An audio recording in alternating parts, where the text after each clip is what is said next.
Lagi-lagi saya ingin mengabarkan kepada sahabat sosial kalau bantuan sosial khususnya Bank Mandiri yang ada di wilayah saya ini itu sudah mulai disalurkan. Ada juga beberapa wilayah yang sudah disalurkan berdasarkan komentar dari beberapa sahabat sosial di sosial media saya khususnya di channel ini. Nah, namun pada pencairan kali ini ada beberapa kendala yang menyebabkan bantuan sosial sahabat sosial sekalian itu belum cair atau belum tersalurkan ke rekening. Nah, jadi sekali lagi meski di wilayah sahabat sosial sudah mulai pencairan, sudah mulai penyaluran, tapi masih banyak yang belum cair. Makanya kali ini saya ingin membocorkan masalahnya sekaligus memberikan solusi kepada sahabat sosial agar bantuannya segera dicairkan dan bantuannya bisa dimanfaatkan. Makanya silahkan disimak baik-baik videonya, biasakan menonton sampai selesai.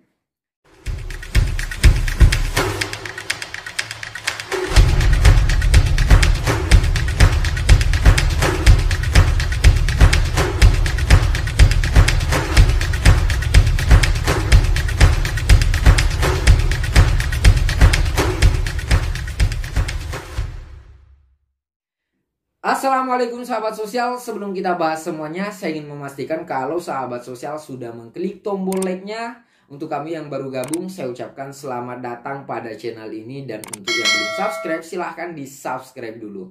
Nyalakan semua tombol loncengnya agar kalian tidak ketinggalan informasi setiap kami mengupload video-video terbaru pada channel ini. Karena channel ini sudah lengkap membahas masalah bantuan sosial pemerintah mulai dari A sampai Z. Seperti PKH, BPNT, KIS, KIP hingga KIP kuliah, itu sudah kita bahas lengkap pada channel ini. Oke sahabat sosial dimanapun kalian berada, bahwa penyaluran bantuan sosial PKH, BPNT dan BST itu sudah dicairkan. Namun ada beberapa kendala sehingga beberapa dari sahabat sosial mungkin masih belum cair. Nah, kendalanya kira-kira apa dan bagaimana solusinya? Jadi bagi yang belum cair itu kemungkinan besar karena nicknya belum valid atau tidak valid karena Ibu Menteri meminta bantuan disalurkan untuk nick yang sudah valid terlebih dahulu. Semoga bisa dipahami alasan bantuannya belum cair itu karena lagi-lagi adanya nick invalid. Bagaimana caranya agar segera cair? Itu dengan mengaktifasi nicknya melalui Capil dan melaporkan ke pendampingnya. Bagi kalian penerima BPNT, segera laporkan ke TKSK. Untuk yang menerima BST, lapor ke desa. Dan khususnya penerima PKH, saya pikir semuanya sudah tahu lapor di mana. Itu bisa dilaporkan ke pendamping PKH. Terus selanjutnya saya akan memperlihatkan beberapa daerah yang sudah cair sesuai dengan komentar sahabat sosial. Misalnya ada yang dari Kalimantan, dari Banyuwangi, Gunung Kidul, Bojonegoro, Jambi, itu semuanya sudah cair. Pokoknya di beberapa provinsi ini sudah mulai pencairan. Namun seperti yang saya bilang tadi bahwa ini belum secara keseluruhan, masih dalam proses pemadanan data dengan Capil. Saya harap semuanya bisa lebih cepat untuk pencairannya sebelum memasuki bulan Ramadan. Amin. Mohon juga doanya untuk para pendamping yang sementara melakukan perbaikan data. Saya ingin mengutip tulisan Mas Guru Andrianto yang juga selaku koordinator call center PKH. Beliau aktif berbagi informasi melalui sosial media dan bisa sahabat sosial ikuti. Nah, judul tulisannya kali ini adalah Dikejar Deadline. Jadi ceritanya ini terkait tentang perbaikan data dan penyaluran. Nah, sepertinya perjuangan SDM PKH belum berakhir. Setelah bergelut dengan proses pemadanan data, saat ini mereka sudah dihadapkan dengan proses penyaluran bantuan tunai PKH dan BSP sembako kepada KPMPK-nya. Proses penyaluran bantuan ini pun belum sepenuhnya bisa dilaksanakan karena sesuai instruksi Menteri Sosial, bantuan sosial hanya disalurkan kepada KPM PKH yang nicknya sudah valid. Artinya memang ada sebagian KPM yang datanya belum valid itu terpaksa mengalami penundaan penyaluran.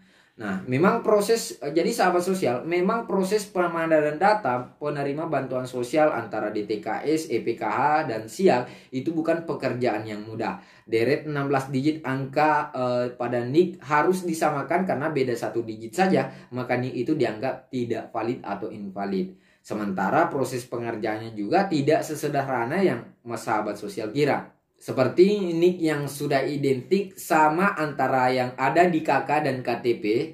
juga sudah sesuai dengan di EPKH dan di TKS, ternyata masih mengalami tidak valid atau invalid. Ini jika NIK tersebut belum diaktifasi di Capil.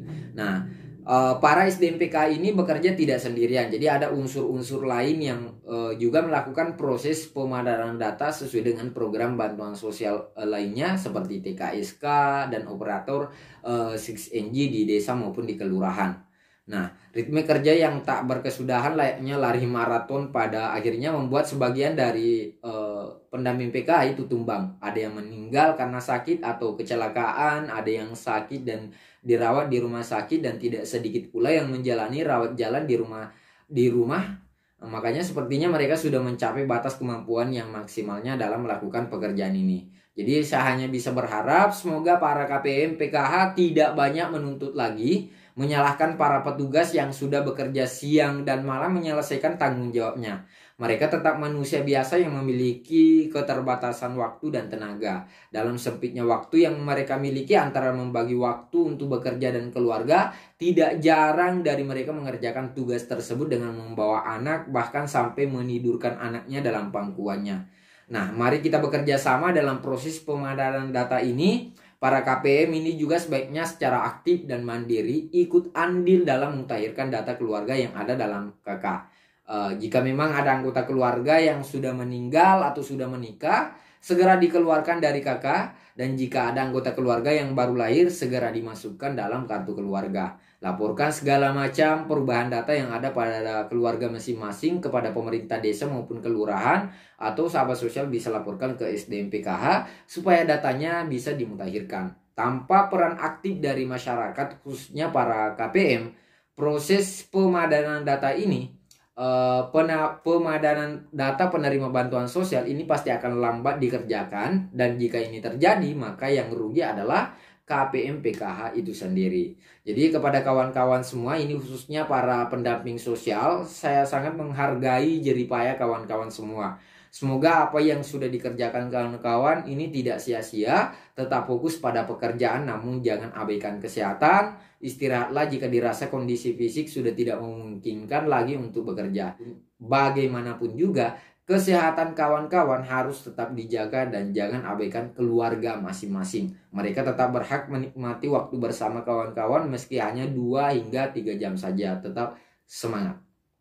Nah, Rangkas Bitung 28 Maret 2021 inisial GA. Nah itu saja informasi yang bisa saya sampaikan. Kalau sudah merata nantinya pasti saya kabari lagi.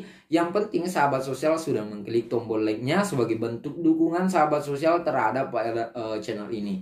Bagi yang baru gabung saya ucapkan selamat datang, dan kalau belum subscribe silahkan di subscribe dulu sekarang.